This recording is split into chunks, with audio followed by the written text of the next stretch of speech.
अस्सलाम वालेकुम नाज़रीन। वीडियो शुरू करने से पहले आपसे छोटी सी गुजारिश है, अगर आप हमारे चैनल पे नए आए हैं तो नीचे दिए गए लाल सब्सक्राइब बटन पर क्लिक करके हमारे चैनल को सब्सक्राइब कर दें और साथ ही दिए गए बेल के आइकन को ऑल प्रेस कर दें ताकि हमारे आने वाली तमाम वीडियो आपको मिलती रहे।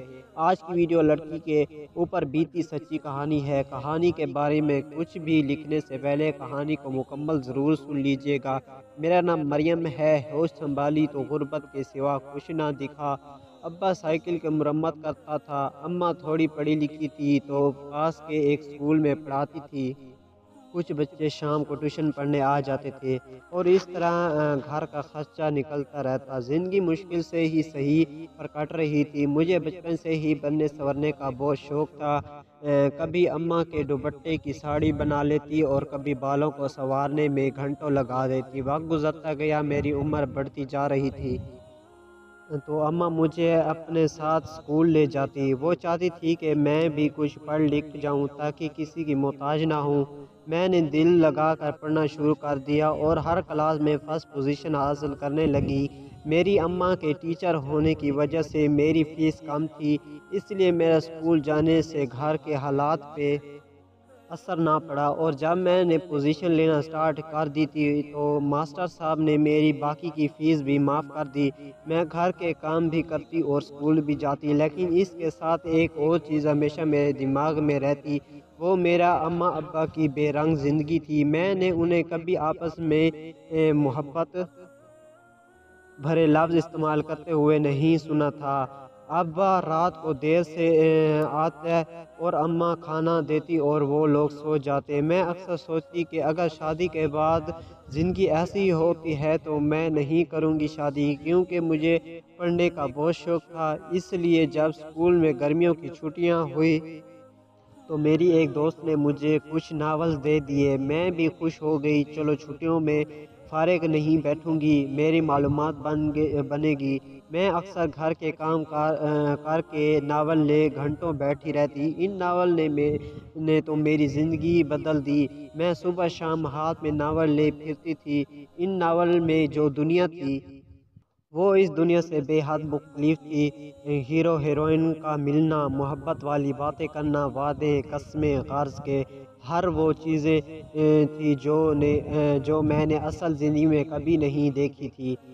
मेरी सोच के साथ साथ मैं खुद भी बदलती गई। मैंने अम्मा को भी समझाना शुरू कर दिया और अब्बा के आने से पहले अम्मा को तैयार कर देती कि अब्बा आकर खुश होंगे। लेकिन अब्बा इसी तरह रहे, थके हारे आते और अम्मा को गौर से देखते तक नहीं। जब छुट्टियां ख़त्म हुई तो मैं आंखों में बहुत से ख्वाब सजाए एक नए तरीके से ज़िंदगी जीने लगी। मुझे भी कहानियों की तरह किसी शहज़ादे का इंतज़ार रहने लगा। हमेशा अपने जहन में एक आइडिया बनाए रखती, बिल्कुल नावल के हीरो की तरह। वक्त ऐसे ही गुजरता गया। मैं नौजवान होने के साथ साथ हसीन भी होती गई। आखिरी आयाम में मुझे एक लीडर मिला जो किसी ने बहुत मोहब्बत से लिखा था। इसने बताया कि इसे इस बात का दुख है कि अब वो मुझे रोज़ नहीं देख पाएगा। मैं लेटर पढ़कर इसके बारे में सोचती रही। सारी रात इसी हालत में गुजर गई। फिर अगले दिन वो मेरे सामने खड़ा अपनी मोहब्बत बयां कर रहा था और मैं बेयकीनी से देख रही थी कि वो लड़का जिसके सामने सारे स्कूल की लड़कियां मरती हैं, वो मुझे अपनी मोहब्बत का पैगाम दे रहा है। ये वो लम्हा था कि कोई भी लड़की दिल हार बैठती, मगर न जाने कौन सी बात, कौन सी चीज़ मुझे रोक रही थी। मैंने उसे लेटर वापस कर दिया और घर आकर मैं सोचती रही कि आखिर मैंने ऐसा क्यों किया। तभी अम्मा मेरे पास आकर बैठी और मुझे समझाने लगी कि मरियम, अब तुम 20 साल की हो गई हो, स्कूल भी ख़त्म हो रहा है। कुछ अरसे में हम तुम्हारी शादी कर देंगे। दानिश से मेरा रोज़ सामना होता और वो मुझसे बात करने की कोशिश करता, लेकिन मैं अपने माँ बाप को धोखा नहीं देना चाहती थी। लेकिन इससे मोहब्बत भी तो कर बैठी थी। एक दिन इसने मुझे स्कूल के बाद मिलने के लिए बुलाया। वो और दिन हमारे स्कूल का आखिरी दिन था। इसने मुझसे कहा कि वो मुझसे शादी करना चाहता है, मोहब्बत करता है। इसने वादा किया कि अपने घर वालों को रिश्ते के लिए ज़रूर भेजेगा। बस इसके वादे पे यकीन करके मैंने इसके सामने अपने जज्बात खोल के रख दिए। फिर वो वक्त शुरू हो गया जो मैं अक्सर कहानियों में पढ़ा करती थी। दानिश और मैं रोज़ मिलने लगे। कभी मुझे फूल देता, हर रोज़ नई चीज़ देती। सब ऐसे ही चलता रहा। हम घंटों बैठ के बातें करते रहते। लेकिन फिर दानिश ने मेरे करीब होना शुरू कर दिया। कभी मेरा हाथ पकड़ लेता तो कभी और हरकत करता और मैं इसे फ़ौरन दूर कर देती। वो आगे से नाराज़ हो जाता और कहता कि तुम्हें मुझ पे यकीन नहीं है, हम शादी करने वाले हैं। मगर मैं फिर भी उसे कभी आगे ना बढ़ने देती। इधर घर में मेरे अम्मा अब्बा को मेरी शादी की फ़िक्र सताने लगी। अम्मा तरह तरह के रिश्ते ढूंढ लाती। मेरा दानिश से इसरार बढ़ता गया और अपने घर वालों को भेजा, मगर वो क्या करता, अपने दुखड़े सुना देता। मैं इसकी बातों को लेकर बहुत दुखी थी।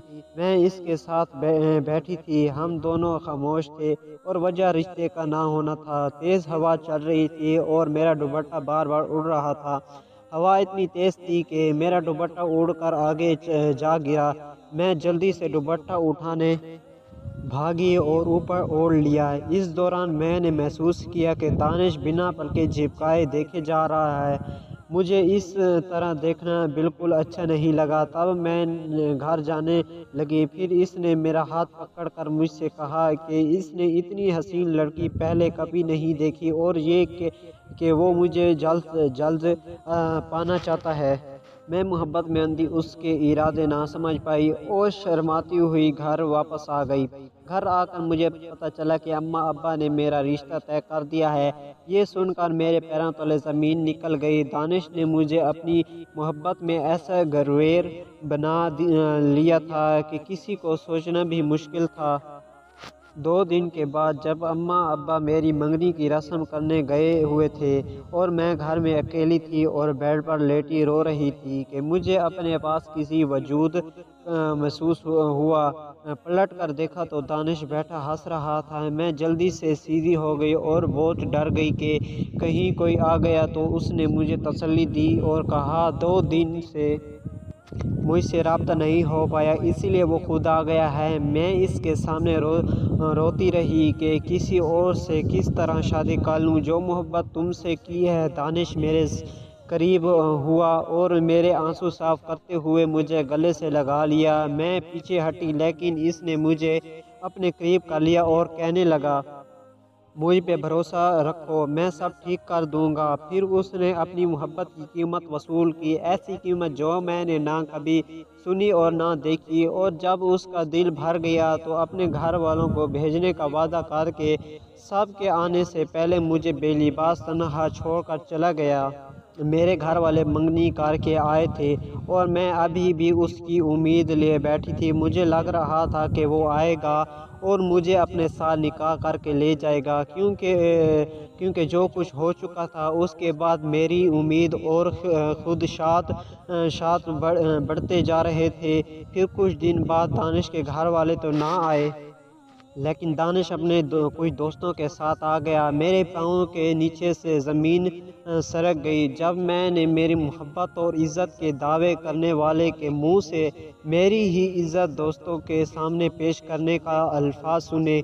मैं सदमे की हालत में उसकी बातें और धमकियां सुनती रही और मुझे अंदाज़ा ही ना हुआ कि वो मेरी इज़्ज़त पैरों तले रौंद कर मुझे दरिंदों की तरह नोच कर रुसवा करने के लिए छोड़े गए। इस दिन के बाद से एक जिंदा लाश बनकर तड़पती रही। हर आने जाने वाले रिश्ते से इनकार करती रही। मेरी अम्मा मेरे हालात देखकर मुझे फ़कीरों पीरों के पास दम के ले जाती, लेकिन कौन सा दम असर करता एक मोहब्बत में धोखा खाए हुए इंसान पर, जिसने सिर्फ एक ही इंसान को चाहा हो और वही इंसान उसकी मोहब्बत और इज़्ज़त को पैरों तले रौंद कर हमेशा के लिए चला जाए। कौन बनेगा मिसा ऐसे मरीज़ का जिसका मरीज़ लाइलाज हो। काश मैं मोहब्बत के पीछे छुपे ऐसे भयानक चेहरे भी देख पाती कि जो शख्स बिना निकाह के आपको अपनी मलकियत समझ रहा हो वो भला क्यों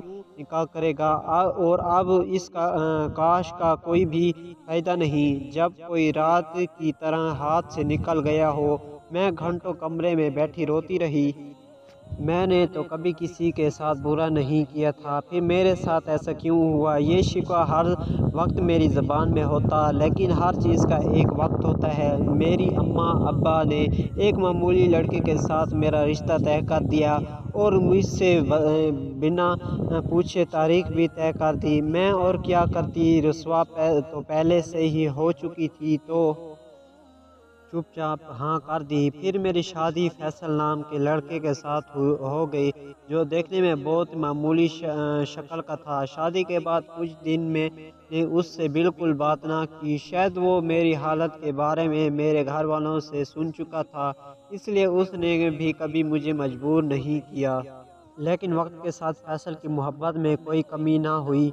मेरी तरह से तल्ख रवैये के बाद भी वो मेरी हर चीज़ का ख्याल रखता। मैं अक्सर सोचती रहती कि ये इतना ढीठ क्यों है, लेकिन वक्त इंसान को बदल देता है। मैं ये कहूँ तो गलत नहीं होगा, फैसल की मोहब्बत इसकी केयर ने मेरे ज़ख्मों को भरना शुरू कर दिया।